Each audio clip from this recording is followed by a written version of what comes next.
तो पहले देखना कि इंडिया बहुत डाइवर्स है, ये चीज़ आपको एक्सेप्ट करनी पड़ेगी। डाइवर्स है तो डाइवर्स नीड होगी, डाइवर्स आइडेंटिटी होगी, वो सबकी आइडेंटिटी अलग अलग है। अब आप बोल रहे हो कि भाई ये जो इशू है वो बीजेपी लाई है तो अपन नहीं मान सकते, क्योंकि ये तो बहुत मतलब 70s में भी 80s में भी चलता था, यहाँ वो बहुत बहुत दंगे हुए हैं, बहुत राइट्स हुए हैं, ऐसा नहीं है। लेकिन अब बीजेपी के आने के बाद आप लार्ज स्केल राइट्स नहीं देखोगे, छोटे छोटे राइट्स देखोगे।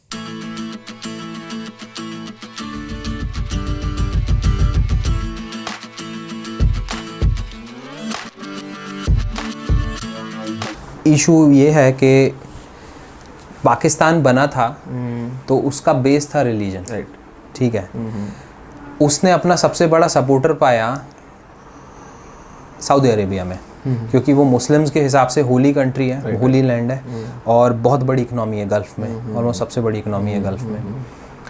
अब ये देखने को मिल रहा है कि Saudi Arabia is not supporting, तो आंखें इस वजह से खुल रही हैं कि भाई it is not only religion but आपका एडमिनिस्ट्रेशन की एफिशिएंसी और आपके एडमिनिस्ट्रेशन का इंटीग्रेशन, कोहेशन, वो कितना ज़्यादा ज़रूरी है।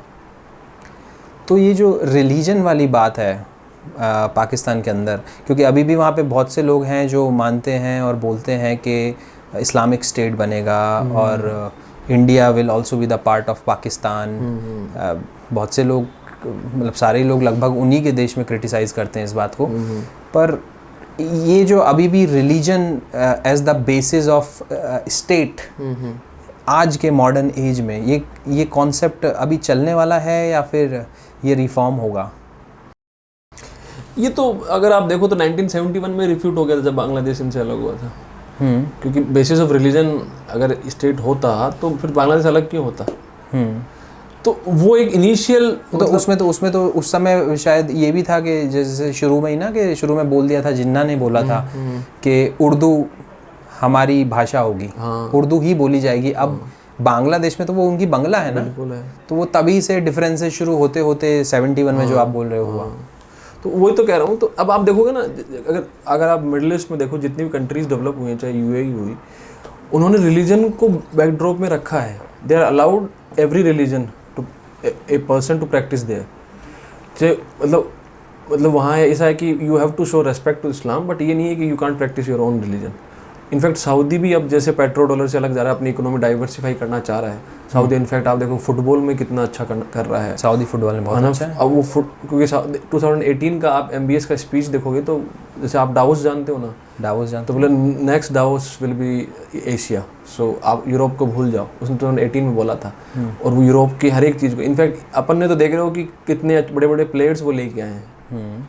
आप रोनाल्डो लेके आए हो, नेमार लेके आए हो, ये तो मतलब एक सरफेशियल चीज़ें हैं। इनफैक्ट उन्होंने वो EPL की टीम, जो उनकी प्रीमियर लीग की टीम्स हैं, उनको भी बाई करा हुआ है। न्यूकासल सऊदी की है, या जो मैनचेस्टर सिटी है वो कतर की है। तो ये इन्होंने वहाँ पे भी बाई किया है वो चीज़ें, और वो यहाँ लाना चाह रहे हैं। अब ये जो लोग यहाँ पे आएंगे तो यूरोपियन कल्चर भी आएगा। तो what Saudi is doing, Saudi is reforming that country. अब वो रिलीजन से दूर जा रहा है, क्योंकि उनको पता है कि ग्रो करने के लिए रिलीजन कहीं ना कहीं हिंड्रेंस होता है। तो you have to create a wall between state and religion which we call secularism. तो वहाँ पे अब रोनाल्डो की मतलब रोनाल्डो रिलेशनशिप में है, बट वो मैरिड नहीं है, और सऊदी में अलाउड नहीं है। You can't stay with A girlfriend, हाँ गर्लफ्रेंड, विदाउट मैरिज। तो वहाँ वो अलाउड नहीं है, लेकिन वो वहाँ पे रिफॉर्म लाए गए हैं, वहाँ पे अलाउ कर रहे हैं वो। और वहाँ पे ये कुछ जैसे जो स्टेटमेंट है MBS का कि मतलब हदीथ has been compiled after 250 years of prophet Muhammad death, तो we will not accept this. तो ये बहुत बड़ा स्टेटमेंट है। तो मतलब वो रिफ्यूट कर रहे हैं बहुत सी चीज़ों को। क्यों कर रहे हैं? क्योंकि उनको पता है कि we have to move on from religion. अब ये रिलीजन में कौन स्टक हो रहा है? पाकिस्तान। क्योंकि पाकिस्तान के, वो बता रहा हूँ, पाकिस्तान के पास बेसिस क्या है? लाइक 1985 में जिया उल हक ने कहा था कि if we remove Islam from Pakistan ना, देन इट बिकम हिंदुस्तान। तो उनकी तो मजबूरी होगी, बिकॉज उनका एग्जिस्टेंस इसी बेसिस पे है, ऑन रिलीजन एंड कश्मीर। अगर वो चीज़ें ख़त्म कर दोगे आप, इफ यू ट्राई टू मतलब बी ए सेकुलर कंट्री, तो पाकिस्तान और इंडिया में क्या डिफरेंस, जो हिंदुस्तान जो अपन भारत बोल रहे हैं, क्या डिफरेंस हो जाएगा? तो ये इशू अगर आप वैसे बांग्लादेश में देखो, बांग्लादेश ने ग्रो नहीं किया। मतलब बांग्लादेश बहुत मतलब जैसे आप कोविड में सुना था बांग्लादेश की जो पर कैपिटा इनकम है वो अपन से ज़्यादा हो गई थी बीच में एक बार, अपन से ज़्यादा मतलब पर कैपिटा इनकम ज़्यादा हो गई थी, वो ग्रो कर रहे हैं। वहाँ रिलीजन का है लेकिन religion so we have seen the tremendous growth of Bangladesh, ये अपन ने सबने देखा मतलब। लेकिन उसी के साइड में मतलब वेस्ट बंगाल था, अभी भी था क्या, अभी भी है वेस्ट बंगाल। तो वेस्ट बंगाल का अगर अपन देखें तो they were the I think cradle of our independence intellectual history. जितने भी बड़े अपने जो फ्रीडम फाइटर्स हुए वो वहीं से निकले, इंटेलेक्चुअल थॉट्स भी वहीं से निकले, और वो मतलब बंगालीज आर वेरी इंटेलेक्चुअल। लेकिन आप देखो तो बंगाल अभी प्रेजेंटली ओनली स्टेट है जहाँ पे मैन इज कैरिंग मैन, मतलब वहाँ पे हाथ रिक्शा अभी भी है। तो वहाँ पे सबसे ज़्यादा रूल, कंटिन्यूस रूल 34 इयर्स का किसका था? कम्युनिस्ट। तो कम्युनिस्ट का अगर आप देखो तो पॉलिटिकल और इकोनॉमिक मॉडल आप देख रहे हो, उन्होंने दो जगह दिया है, एक तो केरल में और एक अपना बंगाल में। तो केरल बंगाल का आप देख रहे हो पॉलिटिकल वायलेंस होता है जब भी इलेक्शन होता है, पीसफुल, मतलब इंडिया का ओनली स्टेट होगा जहाँ पीसफुल इलेक्शन, इनफैक्ट अपन कश्मीर में भी पीसफुल इलेक्शन करा लेते हैं, वहाँ नहीं होता। तो ये पॉलिटिकल कल्चर किसने दिया? कम्युनिस्ट ने। और वहाँ की इकॉनमी आप देख रहे हो, मतलब बंगाल इतना इंडस्ट्रियलाइज स्टेट था at the time of independence, उसके पास सब इंडिया का सबसे मतलब प्रोलिफरिंग पोर्ट था, उसके बाद भी वो ग्रो नहीं कर पाया। क्यों नहीं ग्रो कर पाया? कि जो कम्युनिस्ट लोग हैं उनकी क्या इकोनॉमिक पॉलिसी आपने एनालिसिस किया तो कैसी थी? मतलब तो जो हमारे जेएनयू में डिबेट होती है कि communist are for equality to all, तो इक्वालिटी टू इन पॉवर्टी है या वेल्थ है, कैसा है? क्योंकि आप वेल्थ क्रिएट ही नहीं कर पाए। हाँ, मतलब जब एक जनरेशन ही नहीं होगी वेल्थ की तो इक्वल डिवाइड क्या करेंगे? मतलब किसको बांटोगे जब चीज़ है ही नहीं। इनफैक्ट तभी मतलब आई सैल्यूट टू नेहरू कि उन्होंने ये देख लिया था at the time of independence कि biggest threat to Indian security और इंटरनल सिक्योरिटी मतलब बहुत हैं, बट कम्युनिस्ट सबसे ज़्यादा है। इसलिए उन्होंने कम्युनिस्ट पे सबसे ज़्यादा अटैक किया है, और कम्युनिस्ट पे सबसे ज़्यादा उन्होंने ये ध्यान रखा कि they will create a problem to India in long run. और उनका प्रोडक्ट देख लो क्या है, उन्होंने क्या क्या मॉडल दिया है, इन्होंने नेशनलिज्म मॉडल दिया है। मतलब इफ दे मतलब really think of downtrodden citizens और downtrodden people of the Indian society, तो वो क्या उनको हाथ में हथियार दे देंगे? बहुत से मॉडल हैं इंडिया ने ग्रो किया है। इनफैक्ट आप और स्टेट्स की प्रोग्रेस देखो, आप तमिलनाडु की देखो, वहाँ पे क्या नक्सलिज्म आया था? नहीं आ पाया ना, क्योंकि उनके पास सोशल जस्टिस का जो मॉडल उन्होंने दिया है वो आज भी आप मिड डे मील आप हर स्टेट में देख रहे हो उनका मॉडल। उन सोशल जस्टिस मॉडल कम्युनिस्ट ने क्या क्या दिया है कि छीन के लेंगे, क्या लोगे आज छीन के? तो इंडिया ग्रो ही नहीं था उस टाइम। तो कम्युनिस्ट आज भी थ्रेट है, और कम्युनिस्ट आज भी इसलिए जैसे हमारे उधर बोलते हैं कि communist are the biggest parasite in Indian economy and politics, क्योंकि वो ग्रो कर रहे हैं अपने ऊपर, लेकिन अपने बारे में अच्छा सोचते नहीं हैं। और वो parasite in terms of thinking भी है, क्योंकि उनकी कोई मतलब इंडिया के रिगार्डिंग कोई नेचुरल थिंकिंग नहीं है। They are importing the idea from outside, और वो यहाँ पे इम्पोज करना चाह रहे हैं without understanding the society structure और अपनी हायरार्की, उसको समझ नहीं रहे। वो आर्टिकल लिख रहे हैं कि there are hierarchy, extreme hierarchy और exploitation in Indian caste system, but वो उसको समझे ही नहीं कि इसका पर्पस क्या था या ये था क्या, इसमें जो कमियां हैं उसको सॉल्यूशन कैसे किया जाएगा। क्योंकि इंडियन सोसाइटी या इंडिया की जो कल्चरल वैल्यूज है, इंडिया जो सिविलाइजेशन, वो कभी वॉयलेंट था भी नहीं और हो भी नहीं सकता। अपन में नहीं आता इतना गुस्सा। We will try to solve, मतलब एमिकेबली, ठीक है हो जाएगा, ठीक है कर लेंगे। तो ये कम्युनिस्ट लोग हैं जो मतलब इस चीज़ का मतलब लेके आए हैं। और इनफैक्ट आप देखोगे तो इंडिया की ग्रोथ का एक सबसे बड़ा सिग्नल है, इंडिया बहुत अच्छा ग्रोथ कर रहा है 2003 से लेके 8-9 तक। फिर फाइनेंशियल क्राइसिस आई, ठीक है, लेकिन पॉलिसी पैरालिसिस किस वजह से आया था 19 से 14? Because of this left side जो थिंकिंग थी कांग्रेस की, और वो अभी भी इसमें जा रहे हैं मतलब कांग्रेस, क्योंकि आप देखोगे कन्हैया कैसे मतलब इजीली अकोमोडेट हो गया है कांग्रेस में।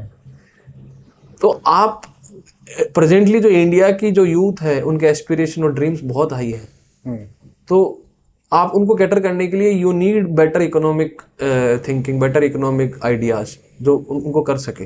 वो लेफ्ट से नहीं हो पाएगी वो। लेफ्ट से कैसे हो पाएगी? लेफ्ट को आपको एक स्टेट 34 ईयर्स तक दिया था, क्या मॉडल निकाला? मतलब उसी टाइम, आई थिंक अराउंड उसी टाइम तमिलनाडु में डीएमके आई थी, या जो ये justice party, Periyar parties I थी, उसी टाइम लेफ्ट आई थी। तो आप दोनों का देख लो ना, पर कैपिटा इनकम या उनकी ग्रोथ देख लो आप। तो उनके पास नया ऑफर करने के लिए क्या है? they could be a good critic of the government policy, but they are not the one who can provide the solution to the Indian problem. उनके पास नहीं है। वो कोई फॉरेन में कोई आर्टिकल पढ़ेंगे, वो यहाँ पे अडेप्ट करके कर देंगे। तो ऐसा कहा जा सकता है क्या कि जब आप पढ़ रहे हैं, जब आप कॉलेज में हैं, जब आप मास्टर्स में या पीएचडी में, उस समय जो डिबेट्स होते हैं या फिर न्यूज़ चैनल पे जो डिबेट्स है, डिबेट्स करने के लिए, इंटेलेक्चुअलिज्म के लिए लेफ्ट की फिलॉसफी, थ्योरी और थिंकिंग सही है, but when it comes to practical implementation वो फेल हो जाती है। हाँ, मतलब theoretically they will sound like हाँ अच्छा ही बोल रहे हैं, बट प्रैक्टिकली दे, मतलब these are not feasible ideas. कैसे है? मतलब मेरे तो आज तक समझ में नहीं आया कि मतलब वो उन लोगों को क्या लगता है वो सोल्यूशन प्रोवाइड करा पाएंगे? मतलब you see the speech of all the leaders of left, they will criticise कि ये गलत हुआ, वो हुआ। तो अच्छा क्या आपके पास कभी सोल्यूशन सुना आपने उनसे? They are good critic but they are not the solution provider. उनके पास है ही नहीं सोल्यूशन। तो अब जब सोल्यूशन नहीं है तो हम आपकी तरफ देखें क्यों? हाँ ठीक है, आप एक सोसाइटी के पार्ट हो, हम आपको सुनेंगे, बट लेकिन आपके पास लोग आएंगे नहीं, आपको वोट क्यों करेंगे लोग? क्योंकि लोगों के अब अपनी जो इकोनॉमी है, अपने एस्पिरेशन है, अब बच्चे बहुत ज़्यादा हाई एस्पिरेशन है। अपन जब 18-19 ईयर के थे, इतनी एस्पिरेशन नहीं जितने आज के बच्चों के आप देखोगे तो। They can build the computer, they can build the software, उनको सब कुछ पता है, बहुत सी चीज़ें पता है, and they knows better than us. सबसे इम्पोर्टेंट उन्हें पैसे कमाने, दुनिया घूमनी है, और उनके पास एवेन्यूज बहुत हैं। तो ये एवेन्यूज कहाँ से आएंगे? अब आपको पता है,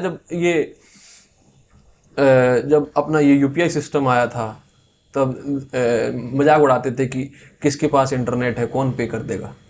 और आज आप और मैं चाहे इंडिया में कहीं चले जाओ, इनफैक्ट मैं गया हूँ मनाली, 1 महीने मेरे पास 1 रुपया कैश नहीं था, मैं फुली यूपीआई पे डिपेंडेंट था। हाँ, आप आजकल तो ऐसे ही चल रहा है सर। तो कहाँ हुआ है वो, कहाँ चला गया? मैंने मतलब फुल्की वाला, हाँ, पानी पूड़ी कहते हैं कई जगह उसको, वहां से लेके मैंने तो जूते भी सुधरवाए हैं, और मैंने वो 10 रुपये पेटीएम कर दिए हैं।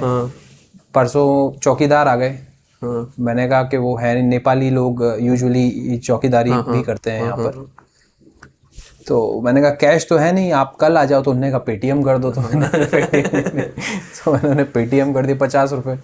तो रेवोल्यूशन देख रहे हो? मतलब आप 4 साल पहले सोचो ना, आप बिना कैश आप स्टक हो जाते थे। अब आप आराम से जा सकते हो। आपको ऐसा लग रहा है कि मतलब आप कहीं रुक जाओगे बिना पैसे के? आपको एटीएम गए कई बार 1 महीना हो जाता है, एटीएम गए ही नहीं अपने पास, कैश ही नहीं देखा अपन ने।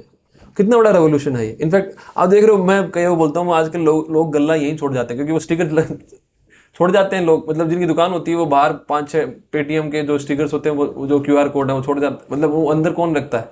वो लोगों के गल्ले ऐसे पड़े हैं, फिर भी कोई नहीं ले सकता। एक चीज और से, मैंने एक पॉडकास्ट किया था, पहला जो एपिसोड था, उसमें जो the gentleman, he has told a very good concept. उन्होंने कहा कि ये जो क्रेडिट कार्ड की जो इकोनॉमी है, और वो भी उसमें जो इंटरनेशनल कंपनीज है, मास्टर, वीजा, हर एक ट्रांजैक्शन पर वो कुछ पैसे चार्ज करती है, अपना कुछ कट उनका कमीशन रहता है। यूपीआई के आने से वो उनका पूरा मार्केट खत्म हो गया है, बिल्कुल खत्म हो गया। और यहाँ पर आप पैसे ट्रांसफर कर दो, आपको कोई कमीशन, कोई चार्ज नहीं लगेगा। यूपीआई बहुत मिनिमल इतना सा कुछ चार्ज करता है। नहीं, यूपीआई अब आपको पता है, हमारे यूरोप के जो डेलीगेट्स हैं उनके लिए एक टूरिज्म है ये यूपीआई टूरिज्म। वो देखते हैं कि ऐसे कैसे पॉसिबल है। वो मंडीज में जाते हैं कि मंडी वाला भी ले लेगा, तो वो सोचते हैं कि ऐसे कैसे पॉसिबल हो पाया है ये। तो ये आपको एक्नॉलेज करना पड़ेगा ना कि कितना बड़ा रेवोल्यूशन है डिजिटल वर्ल्ड में। और ये इक्वलाइजर भी है, मतलब आप अरुणाचल चले जाओ, वहां पे भी मिलेगा ये आपको, ऐसा नहीं है कि वहां नहीं मिलेगा। तो इस चीज से आपको, मतलब पहले था फाइनेंशियल ट्रांजैक्शन या फाइनेंशियल इंक्लूसिविटी कितना बड़ा इशू है, अभी भी थोड़ा बहुत है, लेकिन अब जिस हिसाब से ये पेनिट्रेट किया है आपके हर एक रीजन में, क्या ये जो कम्युनिस्ट लोग हैं, ये हमारे बहुत क्रिटिसाइज करते थे कि किसके पास होगा स्कैन करना, किसको आता होगा, इन लोगों को फाइनेंशियल लिटरेसी नहीं है, वैसे लिटरेसी नहीं है। लेकिन आज सबको पता है ना, आप गाँव में चले जाओ, सबको पता है कि पेटीएम कर दो और वो कर दो।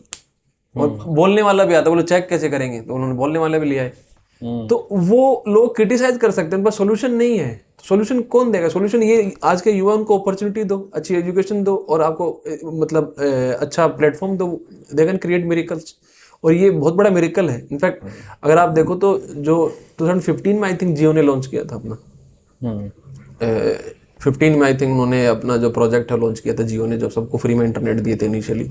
उसके बाद कितने यूट्यूबर्स आए हैं, कितने मतलब कंटेंट क्रिएटर्स आए हैं।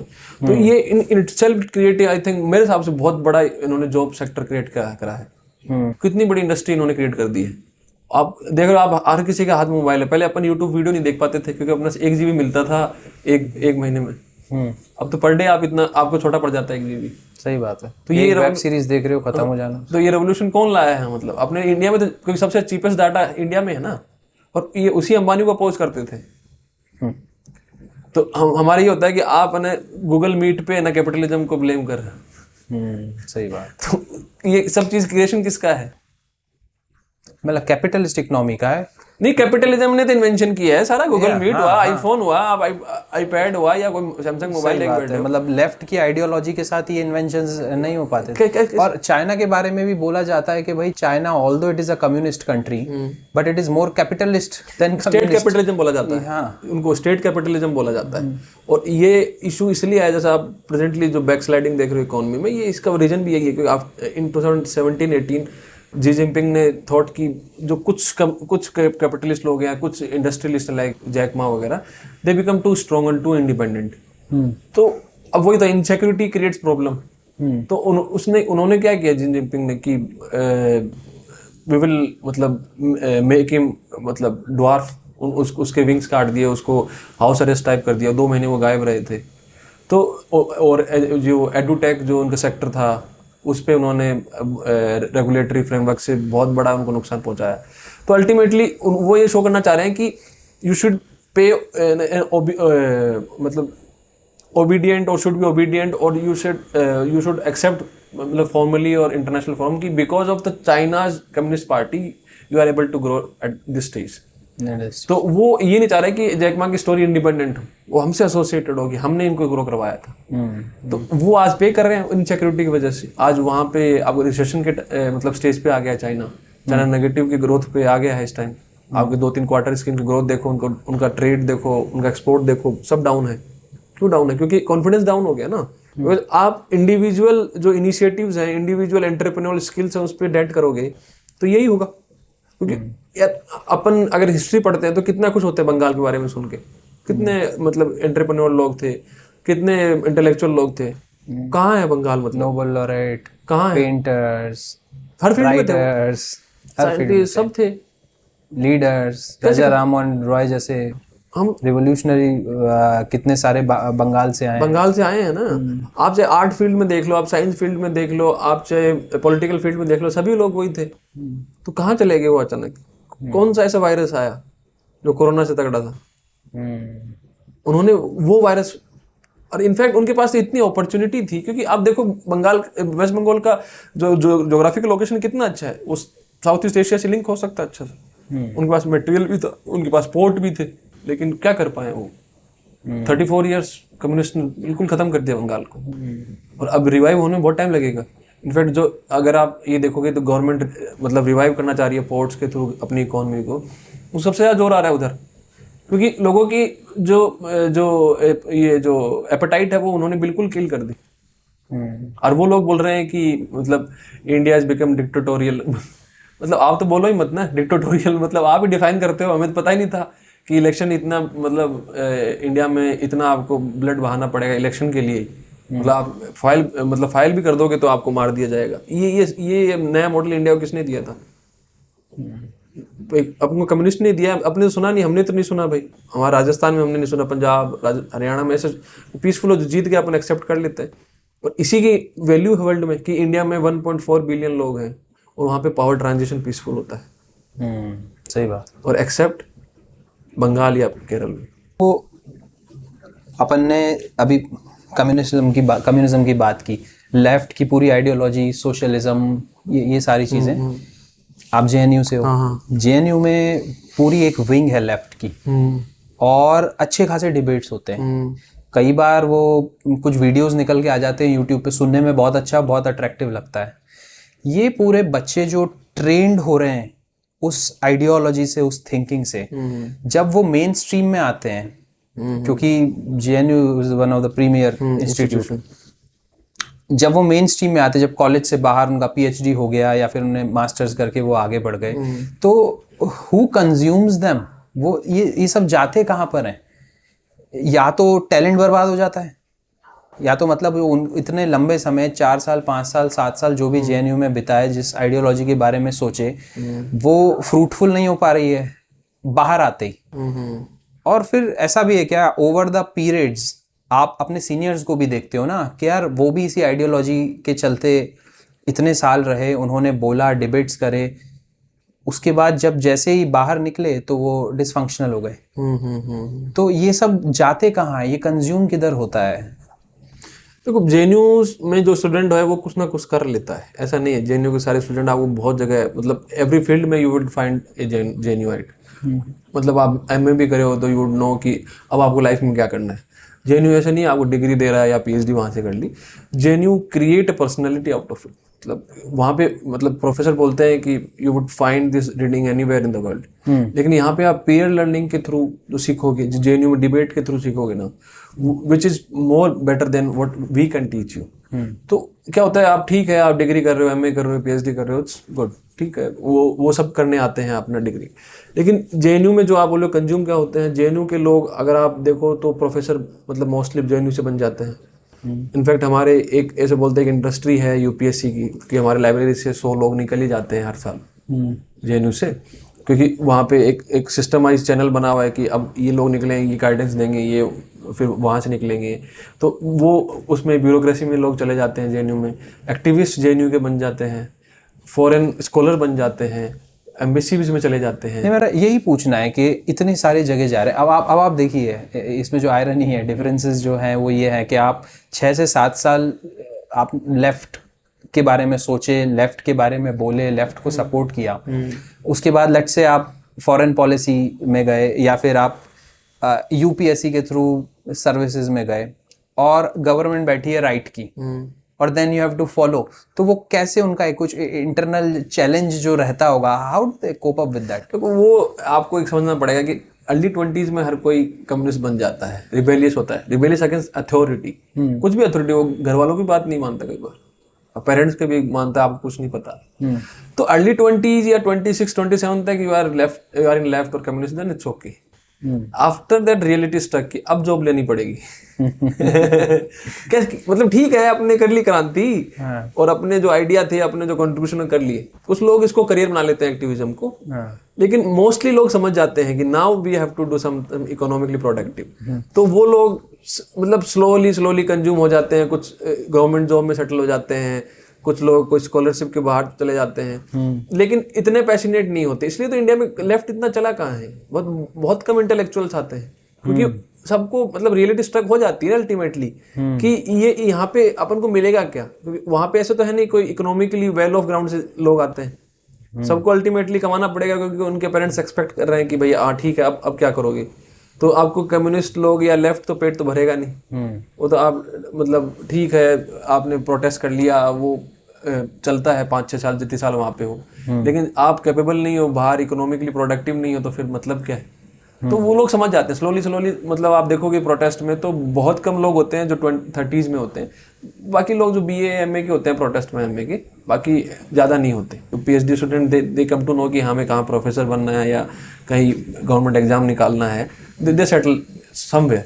लेकिन JNU की ये अच्छी बात है कि JNU के लोग कहीं ना कहीं सेटल हो जाएंगे, क्योंकि वो आपका मेंटल लेवल उस स्टेचर पे पहुंचा देते हैं दैट डिबेट डिस्कशन इतना इंटेंस होता है ना, तो दैट यू वुड नो कि भाई अगर अपन कोई मतलब आइडिया मान भी रहे हैं तो उसकी मतलब प्रोज एंड कॉन्स क्या है। ऐसा नहीं कि अपन उसमें इल्यूजन में जी रहे हैं या यूटोपियन आइडिया है, अपन समझ रहे हैं कि वो उसकी मतलब कॉन्स भी हैं, इसका नेगेटिव इम्प्लीकेशंस भी हैं, रिपरकशन भी है। तो स्लोली आप टाइम के साथ समझ जाते हैं वो लोग। तो JNU जैसा इंस्टीट्यूट हर स्टेट में क्यों नहीं हो सकता है फिर? मतलब अभी तक नहीं है, और अगर नहीं है तो it's what, because of some education policy failure और दूसरी प्रॉब्लम्स हैं उससे? एजुकेशन मतलब पहली बात तो अपना एजुकेशन का मोटिव क्या है, मतलब our parents do investment for 15 years in us, और आप कोई भी इन्वेस्टमेंट करते हो तो रिटर्न जल्दी, फिर उसके बाद रिटर्न तो चाहते ही हो ना। तो जेएनयू का बेसिक पर्पस क्या है? Research. So start basically from post graduation, मतलब ग्रेजुएशन में इतना कोई बड़ा इसका पार्ट नहीं है। तो अल्टीमेटली इंडिया में बेसिकली ये होता है जो middle class, lower middle class, ये लोगों को ग्रेजुएशन करते ही फिर वो जॉब की तरफ जाना पड़ता है। तो आपको क्या करना पड़ेगा? बेसिकली बहुत से कम लोग होते हैं जो रेगुलर एमए करना चाहते हैं या पीएचडी करना चाहते हैं। सेकंड, पीएचडी और एमए करने के लिए आपको एक फ्री एनवायरनमेंट चाहिए, क्योंकि रिसर्च यू विल मतलब डिस्कस एवरी आइडिया। हमारे वहाँ पे आपको आइडिया, अलग आइडिया मिल जाएंगे। आपको ये पता लग जाएगा कि हिटलर को भी कुछ लोग बोलते हैं कि it somehow help us to get the independence. In fact all formal colonies who become nation should somehow give acknowledgement to the Hitler.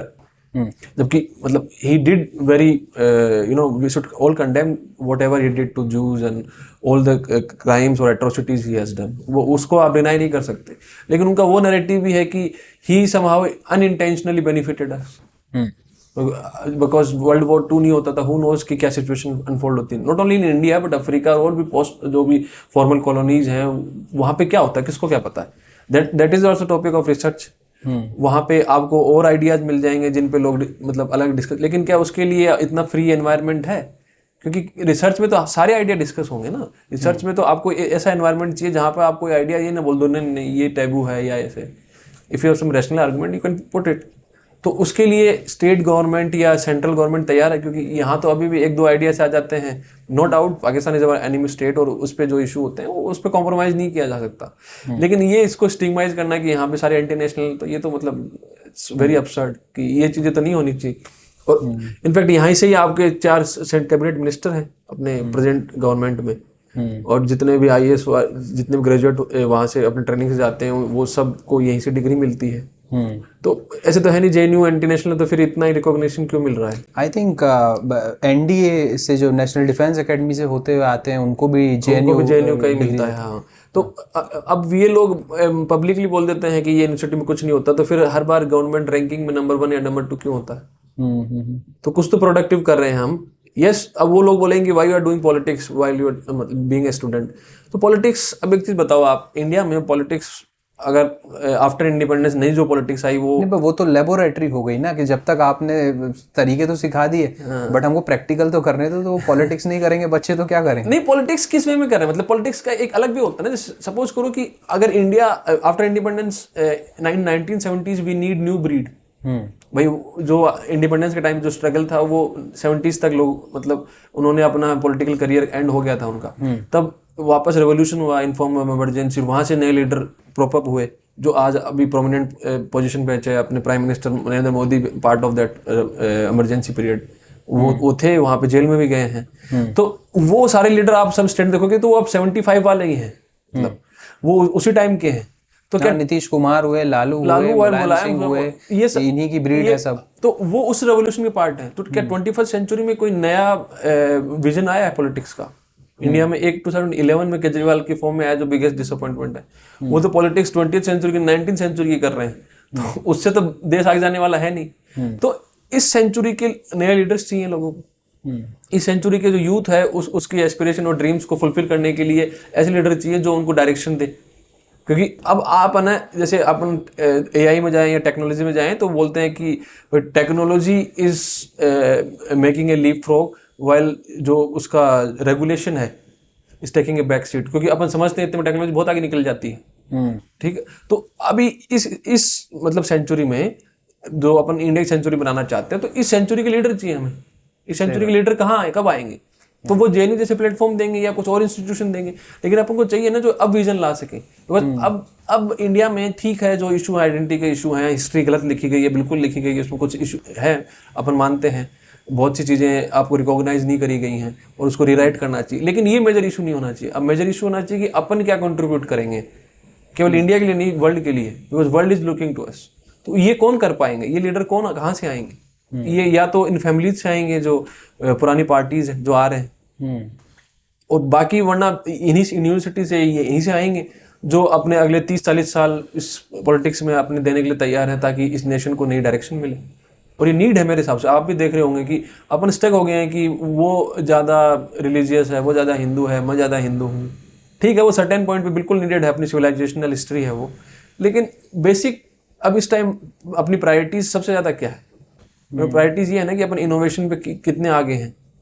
अब अगर सैम ऑल्टमैन यहाँ के बोलता है कि India could not have build AI और ओपन एआई लाइक ये platform, तो कितनी बड़ी इंसल्ट है। ठीक है, तो आप जैसे ये बोल रहे हैं ना कि एक नई ब्रीड पॉलिटिक्स की आना चाहिए, तो वो नई जो ब्रीड है उसमें आपका मानना क्या है कि it should have some new ideology, philosophy, ये कुछ होगा, या फिर जो पीछे की आइडियोलॉजीज फिलॉसफी हैं इन्हीं पर आगे चलना? दोनों में देखो, हर एक नई century way of life change करती है, आपको ये पता है। तो अभी आइडियोलॉजी, अपन तो ये लेफ्ट राइट वगैरह देख रहे हैं, आइडियोलॉजी बहुत फॉर्म की होती है, नई आइडियोलॉजी भी आनी चाहिए जिसमें आप कैसे अकोमोडेट करते हो, क्योंकि अभी तो आप आइडेंटिटी में जा रहे हो कि इस रिलीजन को अकोमोडेट करना है, इसको करना है। ठीक है, वो अपन अभी सॉल्व हो गया लगभग, और भी हो जाएगा, लेकिन और भी आइडियाज आ रहे हैं अभी, और भी ऐसे आइडियाज आ रहे हैं जिनको, जैसे अब वापस एनवायरनमेंट का इशू आ रहा है, उसको कैसे अकोमोडेट करोगे, उसके सोल्यूशंस कौन लाएगा? अपन तो एक फॉर्म में जा रहे थे, मतलब डेवलपमेंट में, उसमें अपन से एनवायरनमेंट एक्सप्लोटेशन भी हो रहा था। तो ये जो नई चीजें हैं, इनको सभी अमेलगमेट करके आपको अब टेक्नोक्रेट्स भी चाहिए। लाइक अब आपका फॉरेन अफेयर मिनिस्टर कौन है? एक स्पेशलिस्ट है ना। तो क्योंकि अब इस टाइम नीड है ऐसा, तो अब स्पेशलिस्ट लोग चाहिए। अब ये नहीं चाहिए कि जो मतलब जर्नलिस्ट, जो हमने ये कास्ट की पॉलिटिक्स कर ली, हमने इसकी पॉलिटिक्स कर ली, वो इशू है, लेकिन वो अभी डोमिनेंट इशू नहीं है। वो अभी जो यूथ है, वो जब बाहर निकलता है, वो ये नहीं देखता मैं किस कास्ट का हूँ, उसको ये चाहिए कि मेरे जो पोटेंशियल है, क्या कोई रियलाइज करा देगा? क्या मुझे जो चाहिए वो मिल जाएगा मेरे को? क्या उसके लिए अपन तैयार हैं? वो उसमें किस चीज़ के लिए अपन को करना, उसमें एजुकेशन को इन्वेस्ट करना पड़ेगा अपन को। तो इंडियन एडमिनिस्ट्रेशन में भी देखें तो जो पूरा IAS बना है, these are a band of journalists, ये स्पेशलिस्ट्स नहीं है। तो कहीं लगता है क्या कि this also needs to be changed, क्योंकि ये तो सिस्टम चला आ रहा है 100 साल। तो गवर्नमेंट रिकॉग्नाइज ना, government is doing lateral entry since last 2-3 years, they have realised. लेकिन वो भी कैसे होंगी, वो भी देखना पड़ेगा ना। और उन लेटरल एंट्रीज में उनको कितनी फ्रीडम दी जा रही है? क्या उनको वही वापस कल्चर दे दिया जाएगा ब्यूरोक्रेटाइजेशन वाला? क्योंकि स्पेशलिस्ट का पहला एम होता है कि to do the work fast on target, और ब्यूरोक्रेट्स का आपको पता है उल्टा कल्चर होता है कि वो मतलब प्रॉपर होना चाहिए, पूरा प्रोटोकॉल फॉलो होना चाहिए। वो स्पीड तो मतलब बाद की चीज़ है, क्योंकि वी कैन एक्सटेंड, वो तो चलता है ना। वो तो अपन प्रोजेक्ट 24 में कंप्लीट हो रहा था, 26 तक चल जाएगा, कोई इशू नहीं है। लेकिन स्पेशलिस्ट तो बोलता है कि I came here for a fix period of time, और मुझे ये चीज़ें कंप्लीट करनी है। तो उसके लिए क्या अपन तैयार हैं? लॉ लेजिस्लेशन को देखने के चक्कर में आत्मा मर जाती है। तो वो नहीं चाहिए स्पेशलिस्ट को। तो वो मतलब कैसे, वो ना अपन ला तो रहे हैं चीजें, आइडियाज, लेकिन उसके लिए नई जनरेशन चाहिए ना, जो इतना फास्ट कर सकते हैं। सही बात। तो वो लोग, मतलब इन लोगों को कौन रिप्रेजेंट करेगा? तो इन लोगों को, जैसे आप सोचो कि कांग्रेस में जाओ, तो कांग्रेस फिर लेफ्ट की तरफ जा रही है। उसके आइडियाज के आपको भी नहीं पता, मेरे को भी नहीं पता। मतलब आप 24 के लिए रेडी हो रहे हो, अलायंस बना लिया। वो कोई इंडिया बोलता है, कोई I.N. D.I.A बोलता है, लेकिन वो बोल रहे हैं कि there is threat on democracy. लेकिन आपका आइडिया क्या है? आप करोगे क्या आगे? मतलब आप इंडिया के लिए नेक्स्ट 5 years में क्या करोगे? हमें ये तो बताओ, देन वी विल वोट। हम मतलब आपको राहुल गांधी पब्लिक में 2004 से दिख रहे हैं। राहुल गांधी, उनका आइडिया ऑफ इंडिया आपको पता है? कुछ आइडिया, उन्होंने कुछ ड्रीम्स दिखाए अपन को, उनको नहीं पता। वो क्रिटिसाइज कर रहे हैं। क्रिटिसिज्म ठीक है, क्रिटिसिज्म के through you could know the problems of the government, कि वो कहाँ फॉल्ट कर रहे हैं। लेकिन हमें भी तो कुछ नए आइडियाज, कुछ मतलब अगर आप हमें ये नहीं बताओगे अगले 5 साल में हम इस डायरेक्शन में लेके जाएंगे, तो हम वोट कैसे करें? तो वही वाली बात है पाकिस्तान और इंडिया वाली, कि आप नेगेटिव अलायंस बना रहे हो या पॉजिटिव अलायंस बना रहे हो? सही बात। तो पॉजिटिव अलायंस में होता है we will campaign for you, लेकिन नेगेटिव में तो वी कैन हैव सिंपैथी, लेकिन वोट तो नहीं दे पाएंगे ना, क्योंकि आपके पास कुछ आइडिया ही नहीं है। हम मतलब आप इससे डिफरेंट क्या कर दोगे? क्या वो 1977 वाला इंसिडेंट होगा जो आपने लड़ाई चलती रही कि PM कौन बनेगा, मिनिस्टर कौन बनेगा, उसी में चलते रहे, फिर वापस इंदिरा गांधी जी आई थी। तो किस वे का मतलब आप वो बना रहे हो अलायंस? हमें तो मतलब हम जो न्यूज़पेपर पढ़ रहे हैं तो कि we have to save India, किस मतलब सेव करके करोगे क्या? मतलब समझ में नहीं आया। आप आ जाओगे तो क्या हो जाएगा? ये चीज़ के कांग्रेस जो है आपको मतलब जैसे अभी बोल रहे हो आपके जो सब कुछ चल रहा है अपोजिशन का, it is just to oppose the wave of Narendra Modi, just to oppose BJP and its agenda. इसकी जगह अगर वो अपना खुद का कुछ स्ट्रक्चर बनाए कि how they are going to move forward, how they are going to implement policy, in which direction they will take India, yes anything related with economics और एजुकेशन और एनीथिंग, मतलब कुछ स्ट्रॉन्ग सॉलिड आइडियाज अगर वो लेकर आए तो people will be more attracted towards them rather than अभी जैसा सिनेरियो चल रहा है कि भाई सिर्फ अपोजिशन को अपोज करना है बिकॉज वो बहुत स्ट्रॉन्ग, सॉरी मोदी जी को अपोज करना है क्योंकि वो बहुत स्ट्रॉन्ग हो गए तो सारे साथ मिल गए। हाँ, तो मतलब आप देख रहे हो कि अभी आप बोले मोदी जी ये स्टेट के इलेक्शन जीत गए, वो जीत गए, लेकिन हमें एक साथ होना है, तो उससे एक साथ से होगा क्या? बिकॉज ऑफ योर फेलियर मतलब ही वॉन ना। ठीक है, वो इनिशियली तो वो नेशनल लेवल लीडर नहीं थे, क्यों जीत पाए? Because he bring some new idea to the country. तो कुछ नहीं तो गुजरात मॉडल सेल करा। गुजरात मॉडल क्यों सर? आपको 2014 में चाहे अब तक ना ये बना नहीं होगा अपना, कौन सी रेल बनाई थी उन्होंने, कौन सी रेल के लिए बोला था? ये जापान की मदद से, जापान वाली वो जो बना रहे थे बुलेट ट्रेन, चाहे उसकी ट्रैक भी पूरा नहीं हुआ होगा, लेकिन उन्होंने सपने दिखाए ना। We are ready to see the dreams, लेकिन आप दिखाओ सही जो आप जिसके लिए काम कर सकते हो। मतलब यू कुड नॉट सी कि is there substantial change in the cities through the project of smart cities, but he has idea कि we will I make the city smart. तो लोगों ने सोचा कि ठीक है, हम कांग्रेस से नाराज हैं मतलब इन 2014, but this man has a vision, this man has intensity, this man can do the work. तो हमने उस पर मतलब इन्वेस्ट किया। तो लीडर पे आप इन्वेस्ट कब करोगे? When he has a vision. आप क्रिटिसाइज कर रहे हो, हमें पता है इस गवर्नमेंट की क्या प्रॉब्लम्स है, आपको सबको पता है। इनफैक्ट आप फार्मर प्रोटेस्ट में देख रहे हो, ये सब सबको दिख रहा है, लेकिन उसके बाद भी आप यूपी नहीं जीतते हो। इसके बाद भी आपसे इलेक्शन नहीं निकल रहा है। क्यों नहीं निकल रहा है? आप फ्री बीज पे चल रहे हो। क्या इंडिया 21st सेंचुरी में फ्री बीज पे चलेगा? ये अपन ने अचीव किया। वो 1952 में चाहिए होता है, 60s में चाहिए होता है फ्री बीज का। और ये नहीं कि कांग्रेस दे रही है। आप मध्य प्रदेश में देख लो, शिवराज सिंह चौहान कॉन्सर्ट टाइप की चीजें कर रहे हैं कि मैं मेरी बहनों को 2000 रुपये दे दूंगा, 3000 रुपये दे दूंगा। उनको एम्पावर कर दो, उनको नहीं चाहिए ना। आप कैसे एम्पावर करोगे? मतलब ये कॉन्सेप्ट ही ठीक नहीं है। मतलब दिल्ली में केजरीवाल करते हैं। हाँ, तो आप डिपेंडेंट बना रहे हो ना। एक चीज बताओ, आप लोगों को स्टेट पे डिपेंडेंट बना रहे हो, तो डिपेंडेंट बना रहे हो तो इसका मतलब तो ये है कि आप बोलोगे कि मैं पावर में रहूंगा तभी ये चीजें आएंगी, अदरवाइज तो फिर खत्म हो जाएंगी। तो आप एम्पावर थोड़ी कर रहे हो, आप तो डिपेंडेंट बना रहे हो आप उस आदमी को। जैसे बच्चा है वो 30 साल तक अपने पेरेंट्स पे डिपेंडेंट है, तो उसको पढ़ाने का मतलब क्या रहा जब वो खुद एम्पावर नहीं हो पाया? आप उसको इकोनॉमिकली प्रोडक्टिव बनाओ ना उन लोगों को। हाँ, मतलब सर्टेन एज के लोगों को आपको सपोर्ट करना है, यूनिवर्सल मत करो ना। जैसे आप ओल्ड एज है या डिसेबल्ड लोग हैं, उनको मतलब they need help, genuine help. ठीक है, उनके जो बच्चे कर रहे हैं या सोसाइटी कर रही है, लेकिन तो भी स्टेट्स को they have to look after them. But ये नहीं है कि आप उसको जनरलाइज कर दो, मतलब यूनिवर्सल कर दो कि हम ये दे देंगे।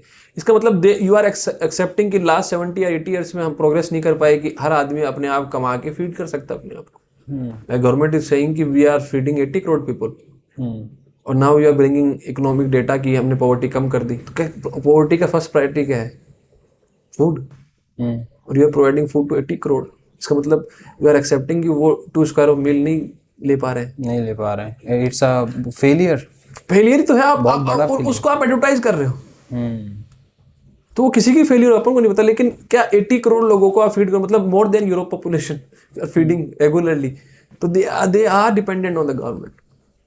अच्छा, बीजेपी के आने से ये जो कम्युनल वेव एक इंडिया में आई है, आप लगातार देखते हैं कि कई जगह दंगे भी हो जाते हैं, इश्यूज लिंचिंग के बहुत ज़्यादा बढ़ जाते हैं, और ये सब होता है जैसे चुनाव आता है उससे पहले मुद्दा बनाने के लिए। इश्यूज काउ स्लॉटरिंग के इश्यूज बढ़ जाते हैं, एकदम से न्यूज़ में काफ़ी ज़्यादा आने लगते हैं। ऊपर से जो पूरा माइनॉरिटी है, स्पेशली मुस्लिम्स, तो उनके मन में जो फियर आ गया है तो do you think this is a good, क्योंकि इकोनॉमिक्स की बातें, डेवलपमेंट की बातें ये तो लगातार हो रही हैं और डेवलपमेंट हो भी रहा है, ऐसा नहीं कह सकता कोई भी कि यार ये तो कुछ नहीं हो रहा है, सिर्फ बातें हो रही हैं, ऐसा भी नहीं बन रही हैं, हाँ मतलब हो रहा है, वो दिख रहा है कि हो रहा है, but at the same time एक कम्युनल एंगल जो ऐड होते जा रहा है, आपको नहीं लगा this is a sort of poison for the country, और कि ये नीड है पॉलिटिक्स की, that's why the ruling party does this?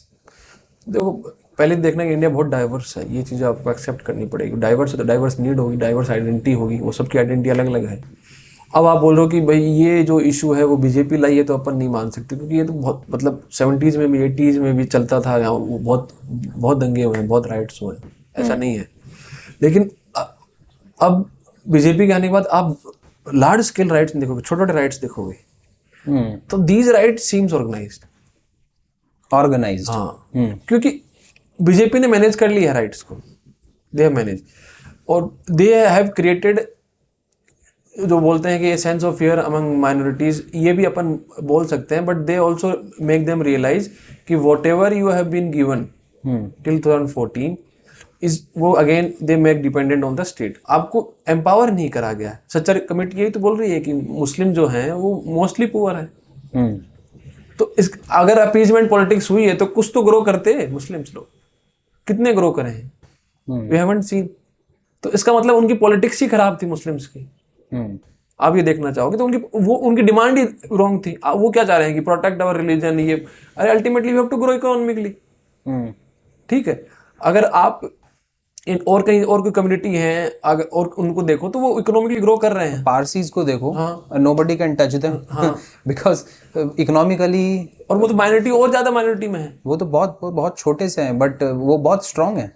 तो ये पॉलिटिकली एक्टिव है but economically they are not active. और ऐसा भी नहीं है कि वो अपना रिलीजन भूल गए, नहीं, बहुत बहुत अच्छे से उसको फॉलो करते हैं, बिल्कुल अच्छे से कर रहे हैं। आप जैन को देख लो, आप और कोई रिलीजन को देख लो, वो सब अपना काम कर रहे हैं, लेकिन उसके आसपास अपनी जिंदगी नहीं निकाल रहे ना। सही बात। ऐसे एक सोशियोलॉजी के प्रोफेसर थे, मेरी बात हो रही थी सेम टॉपिक पे कि इकोनॉमिक ग्रोथ होने की वजह से आप कहीं ना कहीं अपने वैल्यूज को तो नहीं भूल जाते हो, तो उन्होंने बहुत अच्छा एग्जांपल दिया, आप पंजाबियों को देख लो, कौन सी वैल्यूज भूल गए, बट इकोनॉमिकली तो वो बहुत आज वो तो कनाडा यूएस भी हैं, देश में भी हैं, इकोनॉमिकली बहुत अच्छे हैं, but at the same time वो अपने रिलीजन को बहुत अच्छे से फॉलो करते हैं और सब सेलिब्रेट करते हैं, वही सेम सब सेलिब्रेट करते हैं। गुरुद्वारा का स्ट्रक्चर आपको कनाडा में मिल जाएगा, आपको यहाँ मिल जाएगा, दिल्ली में बड़े से बड़ा बंगला साहिब में देखा मैंने, बड़े से बड़ा पंजाबी सरदार जी, सेठ जी, जिनके पास अच्छा खासा पैसा, आके वो जूता साफ करते हैं वहाँ पे और उसको सेवा बोलते हैं, सेवा बोलते हैं। तो कहने की बात है कि आप मतलब एक शिफ्ट बहुत जरूरी है, क्योंकि हिंदुस्तान के अंदर मुस्लिम पॉपुलेशन बहुत बड़ी है, बिल्कुल, और गरीब भी वो बहुत ज्यादा है लगभग। तो अगर ये शिफ्ट आया रिलीजन से हटके थोड़ा सा देखना इकोनॉमी पे, तो रिलीजन कहीं नहीं जा रहा है, वो तो है मैं तो कह रहा हूँ कि कैसे जाएगा, मतलब आपने ग्रो ही किया है ना, लेकिन आप इकोनॉमिकली ग्रो तो करो। इकोनॉमिकली आप सोचो ना, अभी भी इनको जैसे अगर गवर्नमेंट कर रही है, गवर्नमेंट डिवीजन कर रही है, पसमानदा मुस्लिम्स पे ध्यान दे रही है, इनकी स्कीम कर रही है, तो अभी भी आपके पास अपॉर्चुनिटी, आप ग्रो करो इकोनॉमिकली। आप ग्रो करोगे तो यू विल रिकॉग्नाइज्ड, आप प्रोडक्टिव तो रहो, लेकिन आपकी फर्स्ट प्रायोरिटी है कि हमारी आइडेंटिटी नहीं जानी चाहिए। आपकी आइडेंटिटी कैसे जाएगी? मतलब इंडिया में we have very certified laws, in fact constitution में है, अपन ट्राइबल्स कल्चर भी उसको सेलिब्रेट करते हैं, प्रोटेक्ट नहीं करते। They are also growing. हम सबको मतलब we are the only country who shows कि diversity can be celebrated, it's not a threat to one security. फिर भी आप मतलब यही वो कम्युनिस्ट लोगों ने यही तो किया। कम्युनिस्ट ने क्या किया कि they create a fear among them कि वो पार्टी आ जाएगी तो उनका राज रहेगा। कैसे राज रहेगा? हमने अगर इंडिया में 1000 ईयर तक मतलब मोस्टली कॉलोनियल और मतलब इस्लाम का रूल रहा है, कॉलोनियल आप क्रिश्चियनिटी रूल्स मान लो, तो भी कहाँ मतलब हिंदुज़म कितने लोग कन्वर्ट हुए, लेकिन क्या थ्रेट हुआ है? मतलब इंडिया ही आप देखो कि अगर इजिप्ट से आके अगर आप इंडोनेशिया तक जाओगे तो इंडिया ही ऐसा है जिसने इस वेव को रोका, इस्लाम की वेव को रोका है। और इसको मतलब ब्लडी ऐसे नहीं रोका कि हमने फाइट करी है, ऐसे कुछ नहीं किया। Culturally we stop them. They were in the power for 700 years, तो भी वो कन्वर्ट नहीं कर पाए। ऐसा नहीं हम उनसे फाइट करे थे, कल्चरली दे कांट विन, उन्होंने भी हम कास्ट लिया है। तो अपनी पावर जो अपन बोल रहे हैं विश्व गुरु बनेंगे, तो वी विल विश्व गुरु थ्रू आवर कल्चरल वैल्यूज। सही बात है। मतलब इकोनॉमिकली तो ठीक है, बट जब तक वो कल्चरल वैल्यूज नहीं है। बिल्कुल, आपको पनीर टिक्का हर कहीं मिलेगा। हमारा जो कल्चर है, चाहे वो हमारे क्यूजिन्स में हो, हमारे जैसे अब G20 में जितने भी हेड ऑफ स्टेट हैं, उन फर्स्ट लेडी हैं, वो साड़ीज में दिखी हैं आपको। जापान हुआ ना, तो इसका मतलब कि अपन कल्चरली वी कैन डोमिनेट और culturally we can influence them. अपना योगा है, कल्चरली भी अपना बॉलीवुड है, तो बहुत बड़ा बन गया है आजकल दुनिया भर में। हाँ, तो अपना बॉलीवुड है, तो वी हैव टू मतलब मेक इट कमर्शियल कल्चर को, क्योंकि अमेरिका ने सबसे पहले ये तो किया, अपने कल्चर को कमर्शलाइज किया। और जबकि देखो तो अमेरिका में ज्यादा कुछ है नहीं ना, उनके क्यूजाइंस है ना, बर्गर उनका, ना पिज्जा उनका, ना कुछ नहीं है, हैमबर्गर भी उनका नहीं है। मतलब अमेरिका सारे इधर उधर के कॉन्सेप्ट है, बट मैकडोनल्ड्स अमेरिकन ड्रीम क्या है, मैं आज तक समझ में नहीं आया। मतलब मैं तो नहीं समझ कि जिस कंट्री में आपको इंटरनल सिक्योरिटी नहीं है, आप you have to carry the gun to protect yourself. सही बात है। तो कौन सा ड्रीम है वो? लेकिन उन्होंने सेल कर दिया। मतलब आज भी आप जाओगे आईटी में कि we have to go US, क्योंकि वहां पे हमें फ्रीडम मिलेगी। Freedom at what cost? लेकिन उन्होंने सेल कर दिया ना, they know the marketing skills. और आपको मार्केटिंग करनी पड़ेगी अपने कल्चर की, और अपने कल्चर के पास मार्केटिंग का बहुत मतलब ऐसा नहीं है, अपने पास पोटेंशियल बहुत है, मतलब अपना शो केस करने के लिए अपने पास बहुत पोटेंशियल है। गिवन कि अपन रियलाइज तो करें कि वी आर मतलब rarest country who carry their civilisational continuity accept China. China में वो कम्युनिस्ट लोगों ने वो मतलब बहुत चीज़ें मानने मना कर रहे हैं, अपन उसको सेलिब्रेट कर रहे हैं, अपन उसको मान रहे हैं। और कितनी बड़ी कंटिन्यूटी है, मतलब अगर आप हिस्ट्री देखो तो उसमें बहुत सी चीज़ें अपन को पढ़ाई नहीं गई कि अपने जितने भी बहुत से अपने जो कल्चरल या एंशिएंट विजडम है उसको नेग्लेक्ट कर दिया गया। उसको लानी पड़ेगी, उसको शोकेस करना पड़ेगा, तभी तो लोग सोचेंगे कि मतलब ठीक है, we become cultural stagnant at sub position because of मतलब फॉरेन इन्वेजन। क्योंकि आप बाहर से आते हो तो डर जाते हो आप थोड़ा सा, तो ग्रो करना कम कर देते हो। लेकिन ये थोड़ी अपन उसको मतलब परमानेंटली भूल गए। सही बात। तो कुछ तो उसकी वैल्यू है जो अपने कल्चर की, या कुछ तो इसमें एक खासियत है कि अपन कंटिन्यू कर रहे हैं। आप कंप्लीटली क्रिटिसाइज मत करो, कुछ तो यूटिलिटेरियन है, और उसको आप उस एंशिएंट विजडम को एक्सेप्ट तो करो, तभी तो आप मतलब एज ए इंडिया या भारत बोल रहे हो, भारत कहलवा पाओगे।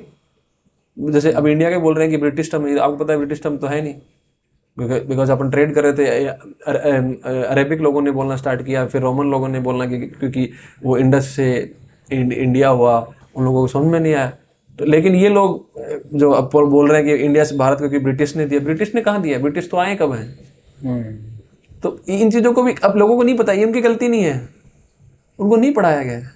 सही बात। अपने देश के कितने नाम थे, क्या कल्चर था, वो नहीं पढ़ाया जा रहा है। और आप इजराइल में जाओ, आपको कल्चर के बारे में सबसे पहले पढ़ाया जाएगा।